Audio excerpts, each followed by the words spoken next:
Hello বন্ধুরা, আলুর chop তো বাড়িতে অনেকেই খেয়েছো। তো ডিম দিয়ে এই রেসিপিটা একবার বাড়িতে অবশ্যই ট্রাই করবে। একবার খেলে বারবার খেতে ইচ্ছা করবে। রমজানের অনেক অনেক শুভেচ্ছা রইল সবাইকে। রমজান পুরো শেষাগত, সবাইকে ঈদের অগ্রিম শুভেচ্ছা রইল। তো মূল ভিডিওর দিকে চলো যাওয়া যাক। আমি এখানে কিছু আলু সিদ্ধ করে নিয়েছি। আলুগুলোকে ভালো করে এভাবে মাখিয়ে নেব। তারপরে 2 চামচ মতন লঙ্কার গুঁড়ো দিয়ে দেব। তারপরে 2 চামচ মতন লবণ দিয়ে দেব। একটু কালার ভালো আসার জন্য আমি এখানে হলুদের গুঁড়ো অ্যাড করব। এই সমস্ত উপকরণগুলোকে ভালো করে হাত দিয়ে মাখিয়ে নেব।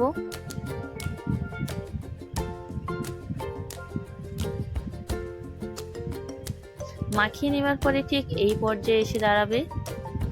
এবারে আমি একটি বাটিতে বেসন নিয়ে নিচ্ছি, তাতে একটু হলুদের গুঁড়ো আর লবণ দিয়ে তারপরে পানি দিয়ে বেসনটাকে ভালো করে ফেটে নেব।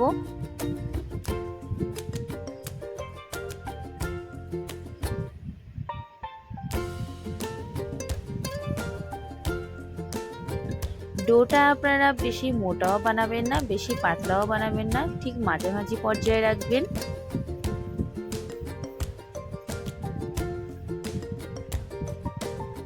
আমার কালারটা ভালো আসার জন্য আমি একটু লঙ্কার গুঁড়ো অ্যাড করছি। অল্প একটু পানি দিয়ে, আমার ডোটা একটু মোটা ছিল বলে তো অল্প একটু পানি দিয়ে ভালো করে ডোটা বানিয়ে নিয়েছি। এবারে আমি ডিমগুলোকে ভালো করে কেটে নিয়েছি। আমি এখানে 2টি ডিম নিয়েছি, একটি ডিমে 4টি করেছি। তো এইভাবে প্রথমে আলুটাকে নিয়ে হাতে একটু শেপ দিয়ে দেবো, এরকম চ্যাপটা টাইপে করে নিয়ে তারপরে মাঝখানে ডিমটা দিয়ে রোল করে নেব।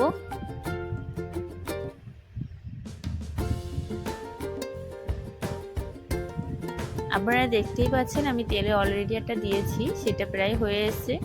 এইভাবে বেসনে ডুবিয়ে নেব। ডোবানোর পরেই তেলে দিলেই রেডি হয়ে যাবে। তো আমি সবগুলো ঠিক একইভাবে ভেজে নেব। যারা আমার চ্যানেলকে দেখছো, সাপোর্ট করছো, আমার চ্যানেলের নতুন বন্ধু হচ্ছো, তাদের জন্য অসংখ্য ধন্যবাদ।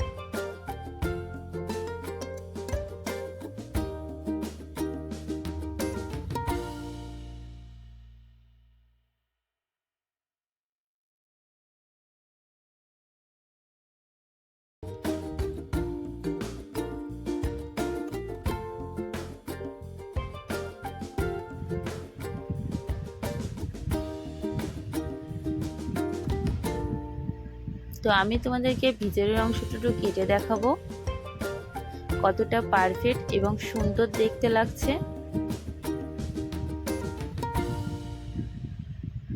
ভিডিওটা ভালো লাগলে সাবস্ক্রাইব করে পাশে থাকবে। কমেন্ট বক্সে অবশ্যই জানাবে আপনারা বাড়িতে কে কে ট্রাই করেছেন। খোদা হাফিজ।